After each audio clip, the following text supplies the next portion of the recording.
എല്ലാവർക്കും നമസ്കാരം. ഇന്ന് കാലത്ത് പത്രങ്ങളുടെ ഒരു അവലോകനം ഞാൻ നടത്തിയിരുന്നു.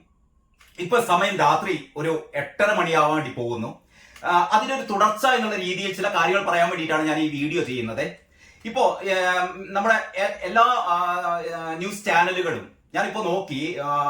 നമ്മുടെ ഏഷ്യാനെറ്റ്, മാതൃഭൂമി, മനോരമ, 24 ഈ 4 ചാനലുകളും ഇപ്പൊ ചർച്ച ചെയ്തുകൊണ്ടിരിക്കുന്നത് ഇന്നലെ ഉണ്ടായ ആ ഒരു വലിയ സംഭവം, ഒരു പക്ഷേ കേരളത്തിനാകെ നാണക്കേടുണ്ടാക്കിയ ഏറ്റവും വലിയൊരു ക്രിമിനൽ സംഭവം, അതിനെക്കുറിച്ചായിരുന്നു രാവിലെ ഞാൻ ആ വീഡിയോ ചെയ്തത്. അതായത് കൂത്താട്ടുകുളത്ത് ഒരു CPM കൗൺസിലറെ നടു റോഡിൽ വെച്ചിട്ട് പോലീസുകാരുടെ സാന്നിധ്യത്തിൽ CPM ഗുണ്ടകൾ, CPM കൗൺസിലർമാർ അവരെ തട്ടിക്കൊണ്ടുപോകുന്നതിന് മുമ്പ് അവരുടെ സാരി വലിച്ച് കീറുന്നു, സാരി വലിച്ചഴിക്കുന്നു, അവരെ ചവിട്ടിക്കൂട്ടുന്നു, കഴുത്ത് പിടിച്ച് വലിക്കുന്നു.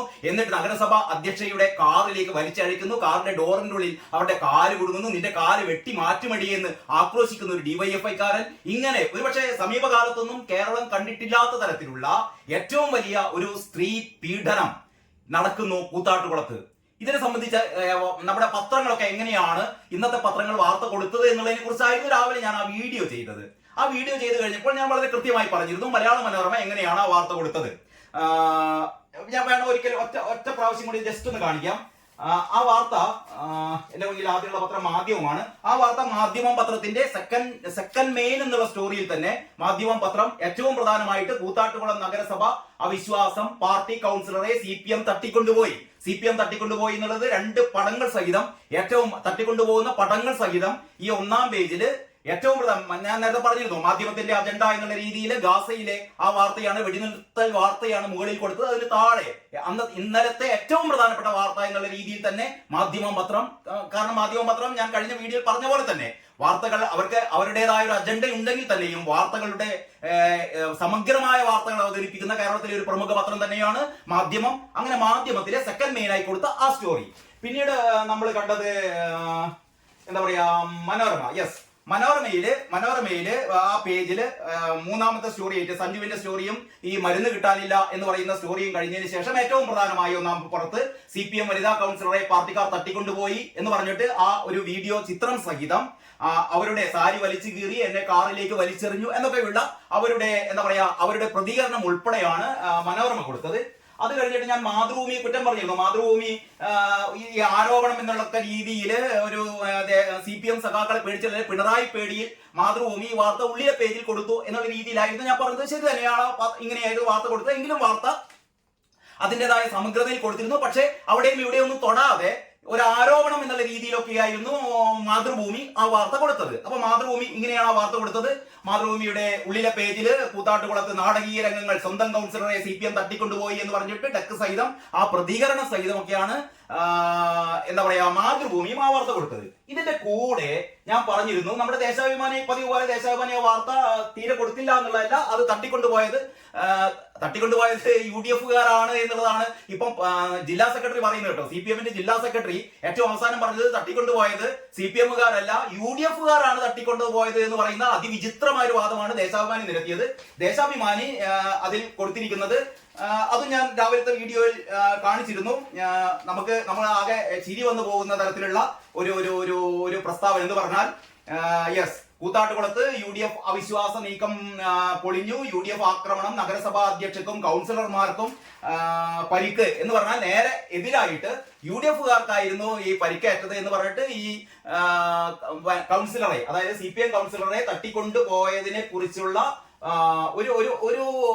ഒരു സൂചനയുമില്ലാതെയാണ് ദേശാഭിമാനി ആ വാർത്ത നൽകിയത്.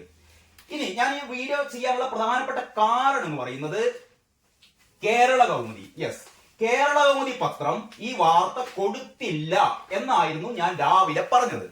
രാവിലെ ഞാൻ പറഞ്ഞു ഞാൻ ഈ കേരള കൗമുദി 2 പ്രാവശ്യം വളരെ സൂക്ഷ്മമായി 2 പ്രാവശ്യം നോക്കി. ഇതിന്റെ 1-ാം പുറത്ത് വാർത്തയില്ല, മറ്റു പ്രധാനപ്പെട്ട പേജുകളൊക്കെ ഞാൻ നോക്കി, വാർത്ത കണ്ടില്ല. അപ്പം കേരള കൗമുദിക്ക് എന്താണ് ഇപ്പൊ താല്പര്യം ഈ വാർത്ത തമസ്കരിക്കാൻ? അപ്പം മാതൃഭൂമിയുടെ ഒരു കാര്യം ഞാൻ നേരത്തെ പറഞ്ഞു. മാതൃഭൂമി പലപ്പോഴും CPM ഒരു പക്ഷം പിടിച്ചുകൊണ്ടുള്ള വാർത്ത പലപ്പോഴും കൊടുക്കാറുണ്ട്. പക്ഷെ കേരള കൗമുദി അങ്ങനെ കൊടുക്കാറില്ല. പക്ഷെ കേരള കൗമുദി എന്തുകൊണ്ട് വാർത്ത മിസ്സായി എന്ന് ഞാൻ വളരെ കൃത്യമായി പറഞ്ഞിരുന്നു. കാരണം കേരള കൗമുദിയിൽ ഉത്തരവാദിത്ത ബോധമുള്ള പത്രലേഖകരെ പറ്റി അല്ല ഞാൻ പറയുന്നത്. പത്രം തയ്യാറാക്കുന്ന ഡെസ്കിലുള്ള ആൾക്കാർ, പ്രത്യേകിച്ചും ഈ പത്രം കോഴിക്കോട് എഡീഷനാണ്. കോഴിക്കോട് എഡിഷനിലെ ഈ പത്രത്തിൽ ഈ വാർത്ത വന്നിട്ടില്ല. അപ്പൊ വരാത്തതിനുള്ള കാരണം എന്ന് പറഞ്ഞാൽ ഈ പത്രം തയ്യാറാക്കുന്നവരുടെ അശ്രദ്ധയാണ് എന്നാണ് ഞാൻ പറഞ്ഞത്. ശ്രദ്ധയില്ലായ്മ എന്നാണ് പറഞ്ഞത്, വിവരക്കേട് എന്ന് ഞാൻ പറഞ്ഞിട്ടില്ല. പക്ഷേ ഇപ്പോഴാണ് എനിക്ക് മനസ്സിലായത് അശ്രദ്ധയല്ല, വിവരക്കേടാണ് എന്ന്. അതിലേക്ക് ഞാൻ വരാം. അപ്പൊ ഞാൻ പറഞ്ഞുകൊണ്ട് വരുന്നത് എന്താ വെച്ചാൽ, ഈ കേരള കൗമുദിയിൽ ആ വാർത്ത കൊടുക്കാതിരുന്നത് അശ്രദ്ധ കൊണ്ടല്ല, വിവരക്കേട് എന്നാണ് അതിന് പറയേണ്ടത്. കാരണം രാവിലെ തന്നെ ഈ എന്റെ ഈ വീഡിയോ ഞാൻ അപ്ലോഡ് ചെയ്തതിന് ശേഷം ഏതാണ്ട് വളരെ പെട്ടെന്ന് തന്നെ കൊച്ചിയിൽ നിന്ന് എന്റെ പഴയ സഹപ്രവർത്തകനായ സോമനാഥൻ കുമിളി എന്ന് പറയുന്ന പി എസ് സോമനാഥനെ കുറിച്ച് ഞാനൊരു വീഡിയോ ചെയ്തിരുന്നു. നമ്മുടെ ശിവഗിരിയിലെ ഒരു സംഭവം വെച്ചിട്ട് നിങ്ങൾ കണ്ടിരിക്കും പലരും. അപ്പോൾ മാത്രമല്ല, പി എസ് സോമനാഥൻ എന്ന് പറയുന്നത് കേരളത്തിലെ ഏറ്റവും മികച്ച ഒരു റിപ്പോർട്ടറായ ആ വീഡിയോയിൽ ഞാൻ അങ്ങനെ പറഞ്ഞിരുന്നു. അപ്പൊ സോമനാഥൻ എന്നോട് സംസാരിച്ചിട്ടൊന്നുമില്ല. എന്റെ വാട്സപ്പില് കൊച്ചിയിലെ കേരളകൗമുദി പത്രത്തിൽ ഈ വാർത്ത കൊടുത്തിട്ടുണ്ട്. കൊച്ചിയിലെ കേരളകൗമുദി പത്രത്തിൽ പടങ്ങൾ സഹിതം ഈ വാർത്ത വളരെ പ്രാധാന്യത്തോടെ കൊടുത്തിട്ടുണ്ട്. അതിന്റെ ഒരു കട്ടിങ് എനിക്ക് അയച്ചു തന്നിരുന്നു. അപ്പൊ എനിക്ക് മനസ്സിലായി ഇത് കൊച്ചിയിലെ പത്രത്തിൽ. കാരണം സാധാരണ ഇപ്പോ ഓരോ എഡീഷനിലായിട്ട് വ്യത്യസ്ത എഡീഷനിലായി പത്രം ഇറക്കുമ്പോൾ തിരുവനന്തപുരത്ത് നിന്നാണ് പ്രധാനമായിട്ടും പേജുകളൊക്കെ ചെയ്യുന്നത്. ആ പേജുകൾ ഓരോരോ സെന്ററിലേക്ക് അയച്ചു കൊടുത്തിട്ട് അതാത് സെന്ററുകളിൽ വെച്ചിട്ട്, അതാത് എഡീഷൻ സെന്ററുകളിൽ വെച്ചിട്ട് അവിടെയുള്ള പത്രാധിപ സംഘം അത് അഴിച്ചു പണിത്, കാരണം അവരുടേതായ വാർത്തകൾ കൂട്ടിച്ചേർത്ത്, അവരുടേതായ പരസ്യങ്ങൾ കൂട്ടിച്ചേർത്ത്, എന്നിട്ടാണ് അവിടെ ഒരു അഴിച്ചുപണി നടത്തും. അങ്ങനെ കൊച്ചിയിൽ ഞാൻ തിരുവനന്തപുരത്ത് പത്രം കണ്ടില്ല, കൊച്ചിയിൽ അപ്പോൾ ഈ വാർത്ത വളരെ വിശദമായി വന്നു. പക്ഷേ ഞാൻ രാവിലെ കാണിച്ചത് ഈ കോഴിക്കോട്ടെ ഈ പത്രമാണ്. അപ്പൊ കോഴിക്കോട്ടെ പത്രത്തിൽ ഞാൻ 2 പ്രാവശ്യം നോക്കിയിട്ടും വാർത്ത കണ്ടില്ല എന്നാണ് പറഞ്ഞത്. അപ്പൊ ഏറ്റവും അവസാനം കുറച്ച് സമയങ്ങൾക്ക് മുമ്പ് കോഴിക്കോട്ടെ കേരള കൗമുദിയിൽ നിന്ന് ഒരു സുഹൃത്ത് എന്നെ വിളിച്ചു. എന്നിട്ട് പറഞ്ഞു, ഈ രാവിലെ പത്രത്തിന്റെ വിശേഷം പറയുമ്പോ ഒന്ന് പത്രം മുഴുവൻ നോക്കണ്ടേ, പത്രം വായിക്കണ്ടേ, പത്രം വായിക്കാതെയാണോ ഇതൊക്കെ പറയുന്നത് എന്ന് വളരെ ആക്ഷേപകരമായ രീതിയിൽ ആ സുഹൃത്ത് ചോദിച്ചു. ഒരു പക്ഷെ തമാശ രൂപത്തിലായിരിക്കും ചോദിച്ചത്, അല്ലെങ്കിൽ ആ കേരള കൗമുദിയിൽ ഇപ്പോഴും വർക്ക് ചെയ്യുന്ന ഒരു, പ്രത്യേകിച്ച് എന്നോട് സംസാരിച്ചത് എഡിറ്റോറിയലുള്ള ഒരു സുഹൃത്തല്ല, ഞാൻ പേരൊന്നും പറയുന്നില്ല. കേരള കൗമുദിയിൽ വളരെ കാലമായി എന്ന് പറഞ്ഞാൽ ഒരുപാട് കാലമായി എന്റെ കൂടെ വർക്ക് ചെയ്ത, എന്റെ ഏറ്റവും വളരെ അടുത്ത, വളരെ പ്രിയപ്പെട്ട എന്റെ സുഹൃത്ത് പറഞ്ഞു, രാവിലെ പത്രം ഒക്കെ നന്നായി വായിച്ചിട്ട് വേണ്ടേ ഇതൊക്കെ ചെയ്യാൻ. അപ്പൊ ഞാൻ ആലോചിച്ചു, ഞാൻ രാവിലെ പത്രം ഈ 5 പത്രങ്ങളും, മലയാള മനോരമയും, മാതൃഭൂമിയും, ദേശാഭിമാനിയും, മാധ്യമവും, കേരള കൗമുദിയും, ഈ 5 പത്രങ്ങളും എല്ലാ ദിവസവും രാവിലെ ഒരു 2-2.5 മണിക്കൂർ തന്നെയെങ്കിലും അത് വായിച്ചിട്ടാണ് ഞാൻ ഈ അവലോകനം നടത്തുന്നത്. അപ്പോൾ എല്ലാ പത്രങ്ങളും വായിച്ചു കൂട്ടത്തിൽ കേരള കൗമുദി ഞാൻ 2 പ്രാവശ്യം, എന്തുകൊണ്ട് കേരള കൗമുദിയിൽ ഈ വാർത്ത വന്നില്ല, കേരള കൗമുദി ഈ വാർത്ത കൊടുക്കാതിരിക്കാൻ യാതൊരു നിർവാഹവുമില്ലല്ലോ എന്നുള്ള രീതിയിലാണ് ഞാൻ ഇത് പരതിയത്. ഞാൻ ശരിക്കും എനിക്ക് ആവുന്നത്ര രീതിയിൽ ഞാൻ കേരള കൗമുദിയിൽ പരതി, വാർത്ത കണ്ടില്ല. അപ്പോഴാണ് എന്റെ സുഹൃത്ത് വിളിച്ചു പറഞ്ഞത്, അല്ല കേരള കൗമുദിയിൽ വാർത്ത കൊടുത്തിട്ടുണ്ട്. മനുഷ്യന്മാരല്ലേ, തെറ്റുപറ്റും. അപ്പൊ ഞാൻ ആലോചിച്ചു, എങ്ങനെയാണ് എവിടെയാണ് കൊടുത്തത്. വീണ്ടും ഞാൻ 1-ാം പേജ് പരതി. വീണ്ടും ഞാൻ നിങ്ങളെല്ലാവരും കാണുന്നുണ്ടല്ലോ, കേരള കൗമുദി കോഴിക്കോട്ടെ മഹത്തായ പത്രമാണ്. ഞാൻ എന്നെ വിളിച്ച സുഹൃത്തിനെ കുറിച്ച് അല്ല പറയുന്നത്, കേരള കൗമുദിയിലെ മുഴുവൻ. ഞാൻ വിചാരിച്ചു അവരുടെ കേരള കൗമുദി ജീവനക്കാരുടെ അല്ലെങ്കിൽ അവിടുത്തെ പത്രാധിപ സമിതി അംഗങ്ങളുടെ അശ്രദ്ധയാവാം. പിന്നെ മനുഷ്യന്മാരായതുകൊണ്ട് ചില വാർത്തകളൊക്കെ വിട്ടുപോകും, നമുക്ക് വിട്ടുപോകും, വളരെ സ്വാഭാവികമാണ്. അങ്ങനെ വിട്ടുപോയതാവാം എന്നാണ് കരുതിയത്. പക്ഷെ പറഞ്ഞു അതല്ല, കൊടുത്തിട്ടുണ്ട്. അമ്മ എങ്ങനെയാണപ്പോ ഇതിൽ വാർത്ത കൊടുത്തിട്ട് കാണാതിരിക്കുക. അപ്പൊ 1-ാം പേജിലെ ഇവരുടെ വാർത്ത എന്ന് പറഞ്ഞാൽ സാധാരണ രീതിയിൽ നമുക്കറിയാലോ, ഇപ്പൊ മാതൃഭൂമിയുടെ ഒരു താല്പര്യം കൊണ്ട് അത് ഉള്ളിലേക്ക് മാറ്റി. മറ്റെല്ലാ പത്രങ്ങളും, മലയാള മനോരമയും, നമ്മുടെ എന്താ പറയാ മാധ്യമവും ഈ വാർത്ത 1-ാം പുറത്ത് സെക്കൻഡ് മെയിൻ ആയിട്ട്, അല്ലെങ്കിൽ ഒരു മെയിന്റെ അതേ പ്രാധാന്യത്തിൽ ഈ വാർത്ത കൊടുത്തിട്ടുണ്ട്. അപ്പോൾ ഈ വാർത്ത എന്ന് പറഞ്ഞാൽ ഒരു 1-ാം പേജ് വാർത്തയാണ്. നമ്മൾ അങ്ങനെയാണല്ലോ സാധാരണ പത്രം തയ്യാറാക്കുമ്പോൾ 1-ാം പുറത്തേക്ക് ഏതൊക്കെ വാർത്ത വേണം, അങ്ങനെയാണ്. വൈകിട്ട് ഒരു പത്രാധിപ സമിതി ചേർന്നിട്ട് തീരുമാനിക്കും അന്നത്തെ പത്രത്തിൽ 1-ാം പേജിൽ എന്തൊക്കെ കൊടുക്കണം. ആ 1-ാം പേജിൽ ഒരു 5, 6, 7 വാർത്ത 1-ാം പേജിൽ കൊടുക്കാനുള്ള വാർത്ത തീരുമാനിക്കും. അങ്ങനെയൊക്കെയാണ് സാധാരണ പത്രങ്ങൾ ചെയ്യുക. ഇപ്പൊ കേരള കൗമുദി അങ്ങനെ ചെയ്യുന്നുണ്ടോ എനിക്ക് അറിയില്ല കേട്ടോ. പക്ഷെ തിരുവനന്തപുരത്തും മറ്റു സെന്ററുകളൊക്കെ ചെയ്യുന്നുണ്ട്. പക്ഷെ കോഴിക്കോട് അങ്ങനെ ഒരു ശീലമുണ്ടോ എന്ന് എനിക്കറിയില്ല. കോഴിക്കോട്ട് ആരാണ് പത്രം ചെയ്യുന്നതെന്ന് എനിക്കറിയില്ല. അപ്പോൾ കോഴിക്കോട്ട് നിന്നാണ് വിളിച്ചു പറഞ്ഞത് ഞങ്ങളുടെ പത്രത്തിൽ ഉണ്ട് എന്ന്. അപ്പോൾ അതുകൊണ്ടാണ് ഞാൻ ഇത്ര തിരക്കിട്ടിയ ഒരു വീഡിയോ ചെയ്യുന്നത്. ഞാൻ യഥാർത്ഥത്തിൽ ഈ ഇന്നത്തെ ഈ ഡിബേറ്റ് കാണാൻ വേണ്ടിയിട്ട്, അല്ലെങ്കിൽ ഈ വൈകുന്നേരത്തെ TV ചർച്ച കാണാൻ വേണ്ടി ഇരിക്കുകയായിരുന്നു. കാരണം ഏഷ്യാനെറ്റ് ഇതിനെക്കുറിച്ച് ചർച്ച ചെയ്യുന്നു എന്ന് പറഞ്ഞാൽ എന്താ പറയാ, തട്ടിക്കൊണ്ടുപോയ ഈ കൗൺസിലറെ കുറിച്ച് ഏഷ്യാനെറ്റ് ചർച്ച ചെയ്യുന്നു, മനോരമ ചർച്ച ചെയ്യുന്നു, മാതൃഭൂമി ചർച്ച ചെയ്യുന്നു, 24 ചർച്ച ചെയ്യുന്നു. ഞാൻ റിപ്പോർട്ടറിൽ നോക്കിയപ്പോൾ റിപ്പോർട്ടർ ഈ ബ്രൂവറിയെ കുറിച്ചാണ്, കഞ്ചിക്കോട്ട് തുടങ്ങാൻ പോകുന്ന ബ്രൂവറിയെ കുറിച്ചാണ് നമ്മുടെ റിപ്പോർട്ടറിലെ ഡിബേറ്റ്. ബാക്കിയുള്ള 4 പ്രധാനപ്പെട്ട ചാനലുകളിലും ഇന്നത്തെ ചർച്ച ഇത് തന്നെയാണ്. അപ്പോൾ ഏറ്റവും പ്രധാനമായി 1-ാം പേജിൽ കൊടുക്കേണ്ട വാർത്തയാണ്. അപ്പോൾ കേരള കൗമുദി ഈ വാർത്ത മിസ്സായിട്ടില്ല, അവർ കൊടുത്തിട്ടുണ്ട് എന്നാണ് പറയുന്നത്. അപ്പോൾ ഈ വാർത്ത 1-ാം പേജിൽ അതിനേക്കാൾ പ്രധാനപ്പെട്ട വാർത്ത ആവണമല്ലോ. ഈ 1-ാം പേജിൽ ആ വാർത്ത കൊടുക്കാതിരുന്നെങ്കിൽ അതിനർത്ഥം അതിനേക്കാൾ പ്രധാനപ്പെട്ട വാർത്തകളാണ് 1-ാം പേജിൽ കൊടുത്തത് എന്നാണ്. ഈ പേജില് കേരള കൗമുദി കൊടുത്ത പേജിലെ വാർത്തകൾ പശ്ചിമേഷ്യയിൽ സമാധാനം, ഓക്കെ, പശ്ചിമേഷ്യയിൽ സമാധാന കരാറായി എന്നുള്ള വാർത്ത 1-ാം പേജിൽ കൊടുക്കേണ്ടതാണ്. അതിന്റെ അടുത്ത് തന്നെ 2 കുട്ടികൾ മറ്റേ പലസ്തീൻ പതാകയുമായി ഒരു എന്താ പറയാ ആഹ്ലാദ പ്രകടനം നടത്തുന്ന ഒരു പടവുമുണ്ട്. പോട്ടെ, അത് നമുക്ക് വകവെച്ചു കൊടുക്കാം. ഒരു 3 കോണത്തിൽ പടം, 3 കോണത്തിൽ വാർത്ത, അതൊക്കെ കൊടുത്തു. സത്യപ്രതിജ്ഞ നാളെ, വീണ്ടും ട്രംപ് ദിനങ്ങൾ, ട്രംപ് നാളെ സത്യപ്രതിജ്ഞ ചെയ്യാൻ പോകുന്നു. 1-ാം പേജിൽ തന്നെ കൊടുത്തു എന്ന് വിചാരിക്കാം, വീണ്ടും ട്രംപ് ദിനങ്ങൾ. ശരി, അടുത്തത് ഈ 2 കൊടും ക്രൂരതയ്ക്ക് ശിക്ഷാവിധി നാളെ ശിക്ഷാവിധി നടപ്പാക്കാൻ വേണ്ടി പോവുകയാണ്.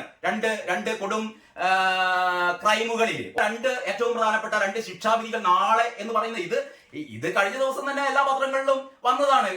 ഈ 2 സംഭവങ്ങളിലെയും പ്രതികൾ, കുറ്റക്കാർ, ഇവരുടെ ശിക്ഷ എന്താണെന്ന് തിങ്കളാഴ്ച തീരുമാനിക്കുമെന്ന് നേരത്തെ പറഞ്ഞതാണ്. പക്ഷെ അതാണ് ഇവരുടെ ഏറ്റവും വലിയ ഒരു മെയിൻ സ്റ്റോറി ആയിട്ട് കൊടുത്തത്. അതിന്റെ ഒരു പൊള്ളത്തരം പോട്ടെ. അത് കഴിഞ്ഞിട്ട് വനിതാ ഡോക്ടറെ പിച്ചിച്ചീന്തി എന്ന നരാധമൻ എന്ന് പറഞ്ഞിട്ട് കോളിളക്കം സൃഷ്ടിച്ച ആ സംഭവത്തെ കുറിച്ചുള്ള കൊൽക്കത്തയിലെ ആ സംഭവത്തെ കുറിച്ചുള്ള വിവരങ്ങൾ, ആ പ്രതിയുടെ പടമടക്കം വേറെയും കൊടുത്തിട്ടുണ്ട്. അതൊക്കെ കഴിഞ്ഞിട്ട് താഴെ ഒരു കൗമുദി ഫോളോ അപ്പ് ഉണ്ട്. പൂവാർ കപ്പൽശാലയ്ക്ക് കേന്ദ്ര പച്ചക്കൊടി എന്ന് പറയുന്ന വേറൊരു വാർത്ത. അത് കഴിഞ്ഞിട്ട് കരിപ്പൂർ സ്വർണ്ണക്കടത്തെ കസ്റ്റംസ് ഉദ്യോഗസ്ഥരുടെ വീടുകളിൽ വിജിലൻസ് റെയ്ഡ്, പ്രത്യേകിച്ചൊന്നും കണ്ടെത്തിയിട്ടൊന്നുമില്ല, അവിടെ വിജിലൻസ് റെയ്ഡ് എന്ന് പറയുന്ന ഒരു വാർത്ത. അതും കഴിഞ്ഞിട്ട് ഏറ്റവും താഴെ കുംഭമേള 6-ാം ദിവസം 42 ലക്ഷം തീർത്ഥാടകർ, കുംഭമേളയുടെ 6-ാം ദിവസത്തെ ഒരു വാർത്ത. ഇത്രയും വാർത്തയൊക്കെ കൊടുത്തിട്ടും കേരള കൗമുദി കോഴിക്കോട്ട് ഈ പത്രം ചെയ്ത മാന്യ മഹാവ്യക്തികൾക്ക് മനസ്സിലായിട്ടില്ല ഇന്നലെ നടന്ന ഈ കൂത്താട്ടുകുളത്ത് ഈ വനിതാ കൗൺസിലറെ നടു റോഡിൽ വെച്ചിട്ട് പോലീസുകാരുടെ സാന്നിധ്യത്തിൽ അവരുടെ സാരി വലിച്ചു കീറി അവരെ എന്താ പറയുക ശാരീരിക ഉപദ്രവം നടത്തി, കഴുത്തിന് പിടിച്ച് അവരുടെ ചവിട്ടിക്കൂട്ടി അവരെ ഈ അധ്യക്ഷയുടെ കാറിലിട്ട് പോലീസുകാരുടെ സാന്നിധ്യത്തിൽ എന്ന് പറഞ്ഞാൽ ഇത്രയും നമ്മളെ ഞെട്ടിപ്പിക്കുന്ന ഒരു സംഭവം ഉണ്ടായിട്ട് ഈ പത്രം ചെയ്ത ഇവരെന്താണ് വിശേഷിപ്പിക്കേണ്ടത് എനിക്കറിയില്ല. അവർക്ക് ഇതൊരു 1-ാം പുറം വാർത്തയല്ല. ഇത് ചെയ്യുന്ന മനുഷ്യന്മാരൊക്കെ മനസ്സിലാക്കേണ്ടത് ഈ പത്രം ചെയ്തിട്ട് നിങ്ങളുടെ ഒരു സ്വകാര്യ സന്തോഷത്തിന് വേണ്ടി വെക്കുന്ന ഒരു സാധനമല്ല, ഇത് ഒരു വിൽപ്പനക്കുള്ള സാധനമാണ്.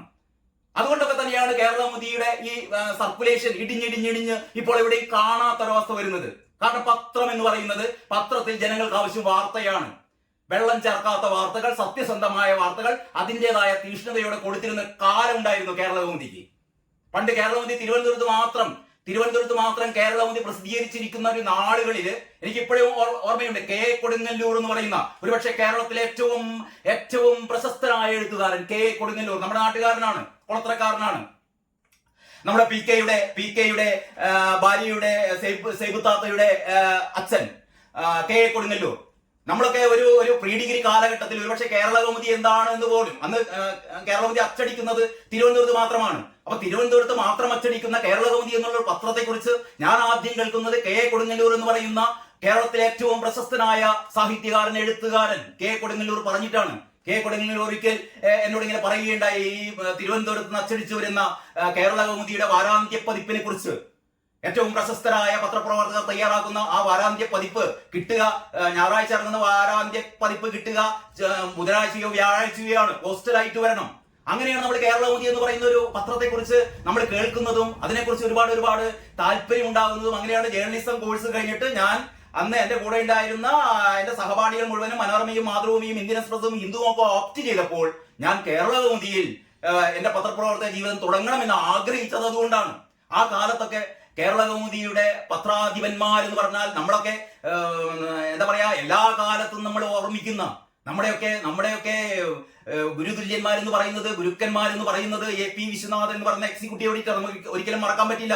MS മണി, അന്നത്തെ നമ്മുടെ editor in chief Mani sir, Viswanathan sir, Fasiluddin, പിന്നീട് വിവരാവകാശ കമ്മീഷണറായിരുന്ന ഫസിലുദ്ദീൻ ആയിരുന്നു അന്ന് തിരുവനന്തപുരത്തെ എന്താ പറയാ ബ്യൂറോ ചീഫ്. ജി വിവേകാനന്ദൻ, ഏറ്റവും പ്രശസ്തനായ സാഹിത്യകാരനായ നിരവധി നോവലുകൾ എഴുതിയ മലയാളത്തിന്റെ പ്രിയ സാഹിത്യകാരൻ ജി വിവേകാനന്ദൻ, NRS ബാബു സാറും പിന്നെ ജയചന്ദ്രൻ സാറും, കഴിഞ്ഞ ഏതാനും ദിവസങ്ങൾക്ക് മുമ്പ് നമ്മൾ വിട്ടുപിരിഞ്ഞ S ജയചന്ദ്രൻ നായരും NRS ബാബു, പിറവന്തൂർ സാറ്, ഇങ്ങനെ പേരെടുത്ത് പറഞ്ഞു കഴിഞ്ഞാൽ ഏറ്റവും പ്രഗത്ഭരായ പത്രാധിപ സമിതി അംഗങ്ങളായിരുന്നു വി ശശിധരൻ സാറ്. അങ്ങനെ പറഞ്ഞു തുടങ്ങിയാൽ തീരില്ല, അത്രയും പ്രഗത്ഭരായ ആൾക്കാരാണ് ഉണ്ടായിരുന്നത്. പക്ഷെ ഇപ്പോ അവരെല്ലാം പോയി അവസാനം പത്രപ്രവർത്തനം എന്താണ് എന്ന് അതിന്റെ ABCD അറിയാത്ത, കയ്യിൽ കിട്ടുന്ന തിരുവനന്തപുരത്ത് കിട്ടുന്ന വാർത്തകൾ എന്തെങ്കിലുമൊക്കെ കുത്തി നിറച്ച് ഒരു പത്രം തയ്യാറാക്കുക. അതുകൊണ്ടൊക്കെ തന്നെയാണ് കേരളമതി എന്ന് പറയുന്ന കേരളത്തിലെ ഏറ്റവും പ്രഗത്ഭമായ പത്രം, ഏറ്റവും പ്രശസ്തമായ പത്രം, പത്രാധിപർ സുകുമാരൻ എന്നൊക്കെ കേൾക്കുമ്പോൾ ഇപ്പോഴും നമ്മുടെ ഒരു എന്താ പറയാ, നമ്മുടെ സിരകളിൽ ഒരു ആവേശം നുരഞ്ഞു പതയും. അപ്പോൾ അങ്ങനെയുള്ളൊരു പത്രത്തിന്റെ ഗതികേടാണ് ഞാൻ ഇന്ന് ഈ വൈകിയ വേളയിൽ രാത്രി തന്നെ ഈ ഒരു വീഡിയോ ചെയ്യാനുണ്ടായ കാരണം. എന്നെ വിളിച്ചു പറഞ്ഞ സുഹൃത്ത് പറയുന്നു ആ വാർത്ത പത്രത്തിലുണ്ട്, അതാണ് ഞാൻ നിങ്ങൾക്ക് 1-ാം പേജ് കാണിച്ചത്. ഈ 1-ാം പേജിൽ ഇല്ല, ഇനി പോട്ടെ, 1-ാം പേജിൽ ഈ വാർത്ത കൊടുത്തിട്ടില്ല, കാരണം അത്രേ വിവരമുള്ളൂ എന്ന് വിചാരിക്കുക. ഇനി ഇതിന്റെ ഉള്ളിലേക്ക് പോയാൽ ഈ 2-ാം പേജ് എന്ന് പറയുന്നത്, കേരളമതിയുടെ 2-ാം പേജ് എന്ന് പറയുന്നത് ലോക്കൽ പേജ് ആണ് കേട്ടോ. ഏറ്റവും മേലെ തന്നെ നാട്ടുകാര്യം, ഇത് ലോക്കൽ പേജ് ആണ്. ഞാൻ സാധാരണ ലോക്കൽ പേജ് വാർത്തകൾ സാധാരണ അവലോകനം ചെയ്യാറില്ല. കാരണം പ്രത്യേകിച്ചും ഇതിൽ കാണുന്നത് ഈ റൂറൽ ഏരിയ, കുറ്റ്യാടി, പേരാമ്പ്ര, നാദാപുരം, കുന്നമംഗലം, അങ്ങനെയുള്ള കോഴിക്കോട് റൂറൽ പ്രദേശത്തെ പ്രാദേശിക വാർത്തകളാണ് ഈ പേജിൽ മുഴുവൻ ഉള്ളത്. ശരി, ആ പേജ് വിട്ടു. പിന്നെ ഉള്ളത് ഈ 3-ാമത്തെ പേജ് കോഴിക്കോട് സിറ്റിയുമായി ബന്ധപ്പെട്ട കുറച്ച് വാർത്തകളാണ് ഈ 3-ാമത്തെ പേജിലുള്ളത്. അതൊക്കെ ഞാൻ നോക്കി കേട്ടോ. ഈ പേജൊക്കെ 2-ാം പേജും ഞാൻ നോക്കി, ലോക്കൽ വാർത്തകളാണെങ്കിൽ നമ്മൾ ഓടിച്ചു നോക്കല്ലോ, ഒക്കെ നോക്കി. 3-ാം പേജ് നോക്കി, ശരി, അതിലും ഇല്ല. ഇനി 4-ാമത്തെ പേജ്, ബാക്കിയുള്ള വാർത്തകൾ, പ്രധാനപ്പെട്ട വിവിധം എന്ന് പറഞ്ഞിട്ട് 4-ാമത്തെ പേജ് മേലെ ബിസിനസ് പേജാണ്, ബിസിനസ് വാർത്തകളാണ്. അത് കഴിഞ്ഞിട്ട് താഴെയാണ് വിവിധം. ഈ വിവിധത്തിലാണ് പലപ്പോഴും മറ്റു പ്രധാനപ്പെട്ട വാർത്തകളൊക്കെ സ്ഥലമില്ലാത്തതുകൊണ്ട് ഇതിൽ ഒതുക്കി കൂട്ടാറുണ്ട്. ഞാൻ 3-4 പ്രാവശ്യം വിവിധം എന്ന് പറയുന്ന ഈ പ്രത്യേക സ്ഥലത്ത് നോക്കി ആ വാർത്ത എങ്ങാനും ഇവിടെ ഉണ്ടോ? ഇല്ല. ഇതിലെന്താണ്? റേഷൻ വിതരണ സമരത്തിലേക്ക് കൊണ്ടോട്ടി മുൻ MLA മുഹമ്മദ് ഉണ്ണി ഹാജി നിര്യാതനായി, സോമനാഥിന് വിക്രം സാരാഭായ് പ്രൊഫസർഷിപ്പ്, ലഹരി കേസ് പ്രതി പൊതുസ്ഥലത്ത് പ്ലക്കാർഡ് എന്തി നിൽക്കണമെന്ന് കോടതി, ചർച്ചയായ വിചിത്ര ജാമ്യ വ്യവസ്ഥ എന്നൊക്കെ പറയുന്ന വാർത്തകളാണ് ഇതിന്റെ കൂടെ ഉള്ളത്. പിന്നെ സാധാരണ വാർത്തകൾ കൊടുക്കുന്ന 5-ാം പേജ് ട്രംപിന്റെ പേജാണ്. മാസ് എൻട്രി എന്നൊക്കെ പറഞ്ഞിട്ട് ട്രംപിനെ കുറിച്ചുള്ള വാർത്തകൾ. താഴെ കെജ്രിവാളിന്റെ കാറിന് നേരെ കല്ലേറ്, ചർക്ക മുതൽ കൈപ്പത്തി വരെ കടന്നു വന്ന വഴി ഓർമ്മപ്പെടുത്തി കോൺഗ്രസ് പ്രസ്ഥാനം തുടങ്ങിയ വാർത്തകളാണ് ഈ 5-ാം പേജിലുള്ളത്. ശരി, വീണ്ടും നമ്മൾ പേജ് മറിക്കുന്നു. 6-ാം പേജിൽ എഡിറ്റോറിയൽ പേജാണ്. എഡിറ്റോറിയൽ പേജ് ഏതായാലും ഇനി ഇത് നോക്കണത് ഈ വിവരമില്ലാത്ത മനുഷ്യന്മാർ ചിലപ്പോൾ എഡിറ്റോറിയൽ പേജിൽ കൊണ്ടുപോയി വാർത്തകളൊക്കെ ഈ എഡിറ്റോറിയലിന്റെ സ്ഥാനത്ത് ചിലപ്പോൾ ഈ വാർത്തയൊക്കെ കൊടുത്തോളും. കാരണം അങ്ങനെ തലക്ക് വെളിവില്ലാത്ത ആൾക്കാരാണ് ഇതിന്റെ ഉള്ളിൽ ഇരിക്കുന്നതാണ് നമുക്ക് മനസ്സിലാവുന്നത്. കാരണം ഇത് നോക്കിയാട്ടെ, ഈ എഡിറ്റോറിയൽ വ്യവഹാര ഫീസും ഉയരുമോ എന്നുള്ളതാണ്. അപ്പൊ ഏതായാലും എഡിറ്റോറിയൽ ഉള്ളിലൊന്നും ഇല്ല കേട്ടോ. ജീവൻ എടുക്കുന്ന തൊഴിൽ തട്ടിപ്പ് അതിലും ഇല്ല. അപ്പൊ എഡിറ്റോറിയൽ അവർ അതേപടി തന്നെ കൊടുത്തിട്ടുണ്ട്. പിന്നീട് ഇതിലെ 2 പ്രധാനപ്പെട്ട ലേഖനങ്ങളാണ് നമ്മുടെ പ്രഭാവർമ്മ എഴുതിയ TK ദിവാകരൻ ഓർമ്മയായിട്ട് 49 വർഷം 7-ാം ബഡ്ജറ്റും ആ മനോഹര തീരവും. 2 ലേഖനങ്ങളുടെ ഉള്ളിലൊന്നും കുടുങ്ങിപ്പോയിട്ടില്ല എന്ന് വിചാരിക്കുന്നു. പിന്നീട് നമ്മുടെ അടുത്ത പേജ് 7-ാം പേജ്. പിന്നെ ഏറ്റവും പ്രധാനപ്പെട്ട 1-ാം പേജ് കഴിഞ്ഞാൽ 5-ാം പേജും 7-ാം പേജും ഒക്കെയാണ് വാർത്തകളുടെ ഏറ്റവും പ്രധാനപ്പെട്ട വാർത്തകളുടെ പേജ് എന്ന് പറയുന്നത്. 7-ാം പേജില് കൗമുദി സ്പെഷ്യൽ ഉണ്ട്. വൻകിടക്കാരുടെ നിരക്കുയർത്തും, വരുമാനം കൂട്ടാൻ വാട്ടർ അതോറിറ്റി, വിൽപത്ര കേസ് പാളി, മന്ത്രിക്ക് ആശ്വാസം, ഒപ്പിട്ടത് ബാലകൃഷ്ണപിള്ള തന്നെ. നമ്മുടെ ഗണേശന്റെ സ്റ്റോറി, നബീസ പദം ചുരുളഴിഞ്ഞത് ആത്മഹത്യാ കുറിപ്പിലൂടെ, സ്ത്രീ പുരുഷന്മാർ ഒന്നിച്ച് വ്യായാമം ചെയ്യരുത്, കാന്തപുരം, പ്രതിയെ കുടുക്കിയ 5 നിർണായക മുറിവുകൾ, ആർജിക്കാർ മാനഭംഗക്കൊല, പിന്നെ പാറശാല ഷാരോൺ വധം, ശിക്ഷ ഘടിപ്പിക്കാൻ പ്രോസിക്യൂഷൻ. 1-ാം പേജ് കൊടുത്ത ആ മെയിൻ സ്റ്റോറിയുടെ മറ്റു ഉപ സ്റ്റോറികളാണ് ഈ പേജ് മുഴുവൻ. ഇതിലും ഞാൻ പലവട്ടം നോക്കി, ഇതിലും വാർത്ത കണ്ടില്ല. ഇനി മറിക്കാം. ചരമ പേജാണ്. ചരമപ്പേജില് വാർത്ത കാണില്ലല്ലോ. കാരണം ഈ നമ്മുടെ പറഞ്ഞ വാർത്ത കൊലപാതകവുമായിട്ടോ അല്ലെങ്കിൽ ഈ മരണവുമായിട്ടോ ഒന്നും ബന്ധപ്പെട്ട വാർത്തയില്ല. അപ്പൊ ഈ പേജില് കുറെ ആൾക്കാരുടെ ചരമ വാർത്തകൾ മാത്രമാണുള്ളത്. അത് കഴിഞ്ഞിട്ട് അടുത്ത പേജ് എന്ന് പറയുന്നത് നമ്മുടെ 7-ാം പേജ് ക്ലാസിഫൈഡ് പേജാണ്. മെട്രിമോണിയൽ വിവാഹ പരസ്യങ്ങളുള്ള പേജാണ്. അതും കഴിഞ്ഞ് ഇനിയുള്ളത് 10-ാം പേജ് എന്ന് പറഞ്ഞാൽ സ്പോർട്സ് പേജാണ്. സ്പോർട്സ് പേജിന്റെ അടിയിലും കുറെ വാർത്തകൾ ഉണ്ട് കേട്ടോ. ചിലപ്പോൾ ഈ സ്പോർട്സ് പേജിന്റെ അടിയിലുള്ള വാർത്തകളുടെ കൂടെയാണോ അത് കൊടുത്തത് എന്ന് വിവിധം. സാങ്കേതിക സർവകലാശാല ഗുരുതരമായ സാമ്പത്തിക ക്രമക്കേടുകൾ എന്ന് CAG, NM വിജയന്റെ ആത്മഹത്യ, 3 പേർക്ക് മുൻകൂർ ജാമ്യം, സെയ്ഫിന് നേരെയുള്ള ആക്രമണം, മദ്യനിർമ്മാണശാല അഴിമതി എന്ന് VD സതീശൻ, ശബരിമലയിൽ നിന്ന് വലിയ ഗുരുതി, നാളെ നട അടയ്ക്കും തുടങ്ങി ഈ പേജ് നിങ്ങൾ കാണുന്നുണ്ടല്ലോ. ഈ പേജിൽ ഏറ്റവും പ്രധാനപ്പെട്ട വാർത്തകൾ ആ വാർത്തയില്ല. ഇനിയുള്ളത് മറ്റൊരു ലോക്കൽ പേജാണ് എന്ന് പറഞ്ഞാൽ മറ്റൊരു പ്രാദേശിക പേജ് നാട്ടുകാരി. നമ്മൾ രണ്ടാം പേജ് മുഴുവൻ ഇത്തരത്തിലുള്ള കോഴിക്കോട് റൂറൽ പ്രദേശത്തെ പ്രാദേശിക വാർത്തകൾ അത്തരത്തിലുള്ള ഒരു പ്രാദേശിക പേജാണ് ഇത്. 11ാം പേജ്.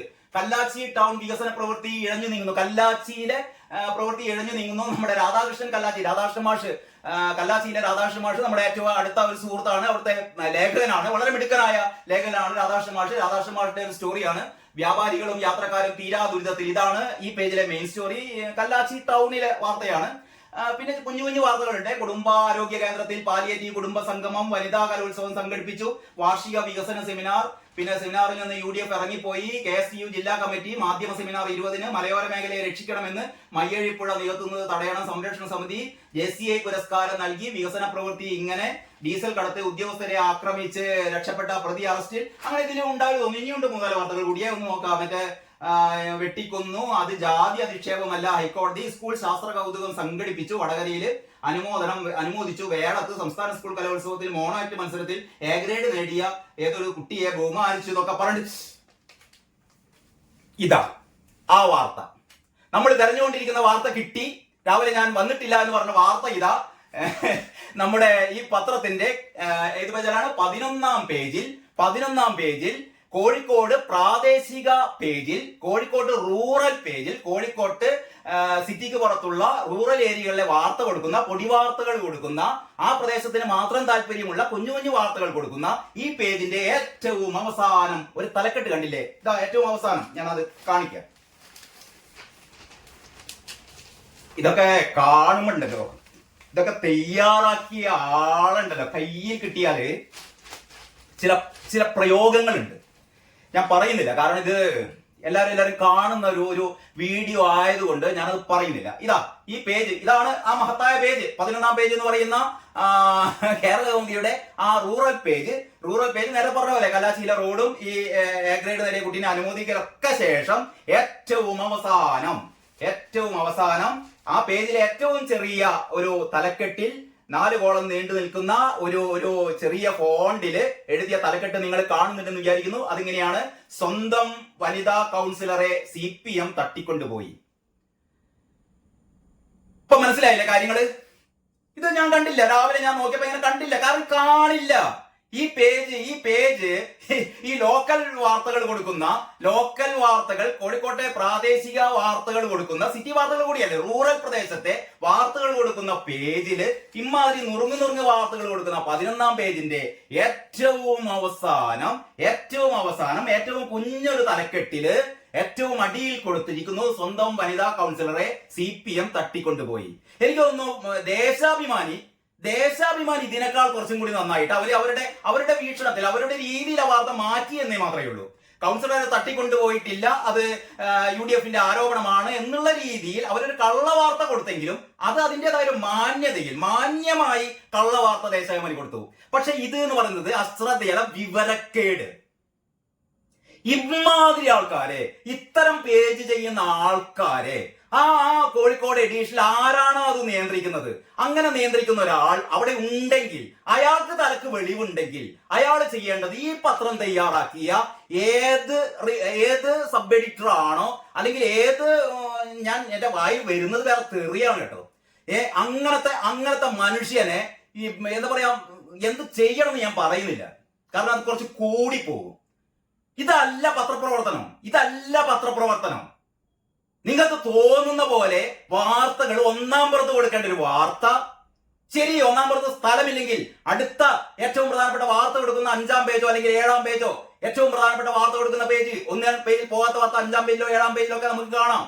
അത് കഴിഞ്ഞിട്ട് ഈ നേരത്തെ പറഞ്ഞ പോലെ ബിസിനസ് പേജിന്റെ അടിയിൽ, സ്പോർട്സ് പേജിന്റെ അടിയിലൊക്കെ ഏറ്റവും പ്രധാനപ്പെട്ട വാർത്തകളുണ്ട്. അവിടെ ഒന്നും കൊടുക്കാതെ ഒരു മനുഷ്യനും ഇത് കാണരുത് എന്ന് വിചാരിച്ചിട്ട് ദേശാഭിമാനി പോലും ചെയ്യാത്ത രീതിയിലുള്ള ശുദ്ധ വിവരക്കേട്, അസംബന്ധം, തോന്നിവാസം.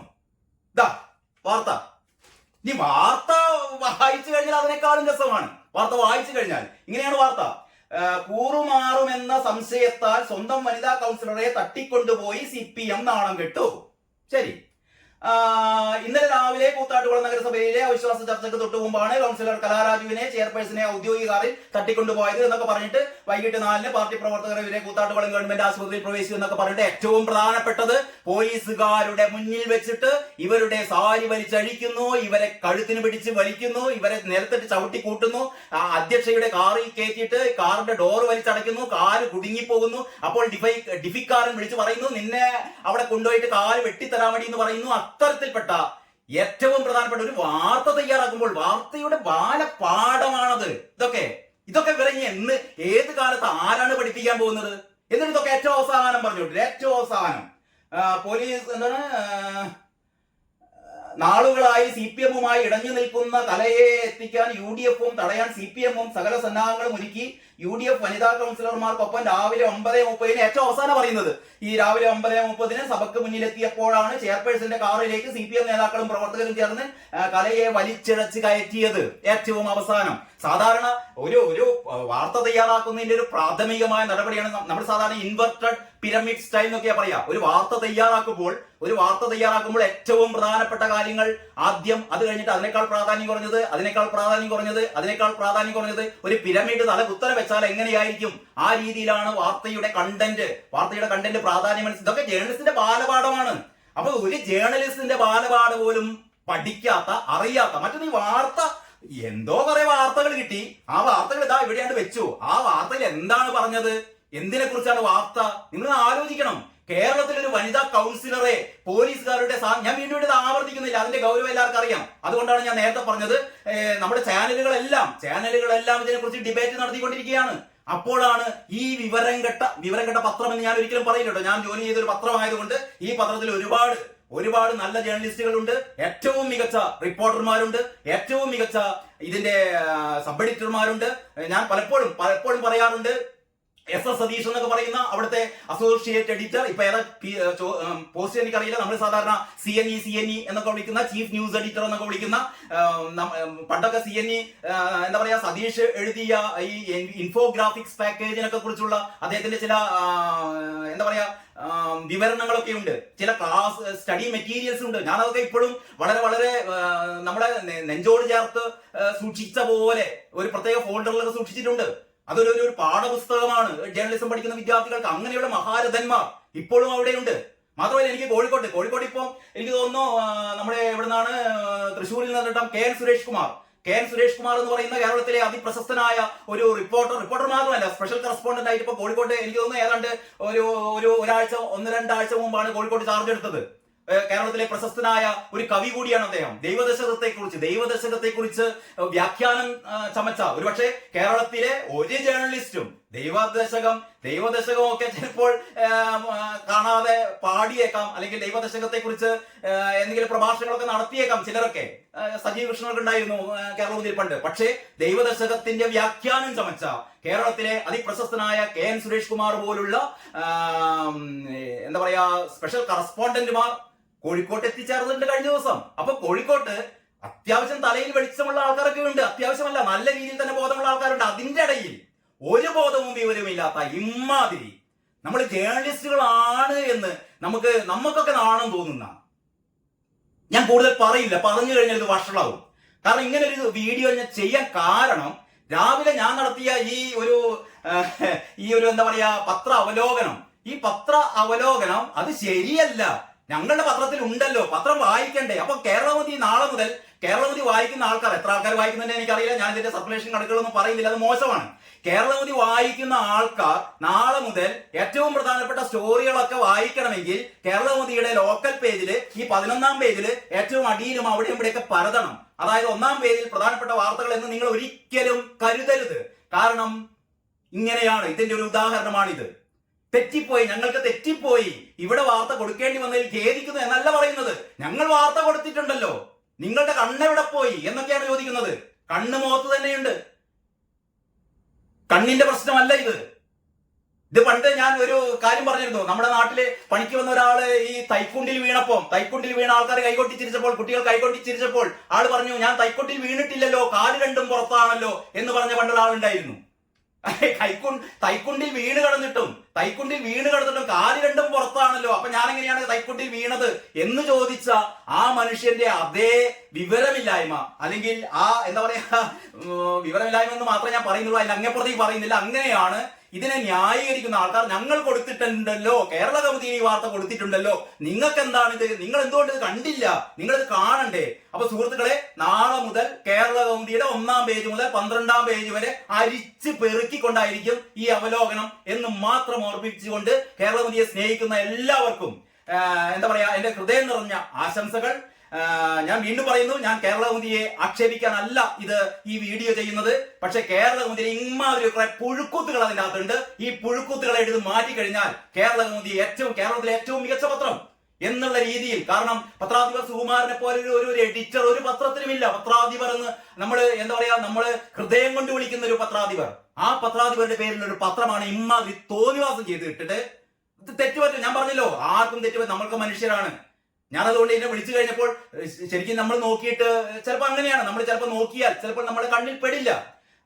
അങ്ങനെ വല്ല തെറ്റു പറ്റിയോ എന്ന് വിചാരിച്ചു. അപ്പോഴാണ് ഈ കാണുന്നത് ഇവിടെ 11-ാം പേജിന്റെ താഴെ കോണകം പോലെ താഴെ ഇത്തരത്തിലൊരു സാധനം കൊടുത്തിട്ട് ഞങ്ങൾ കൊടുത്തിട്ടുണ്ടല്ലോ എന്ന് പറയുന്ന, നമ്മുടെ തൈക്കുണ്ടിൽ വീണിട്ടും കാല് രണ്ടും പുറത്താണല്ലോ എന്ന് പറയുന്ന ആ ഒരു അപഹാസ്യതയുണ്ടല്ലോ. നമോവകം എന്നല്ലാതെ എനിക്കൊന്നും പറയാനില്ല.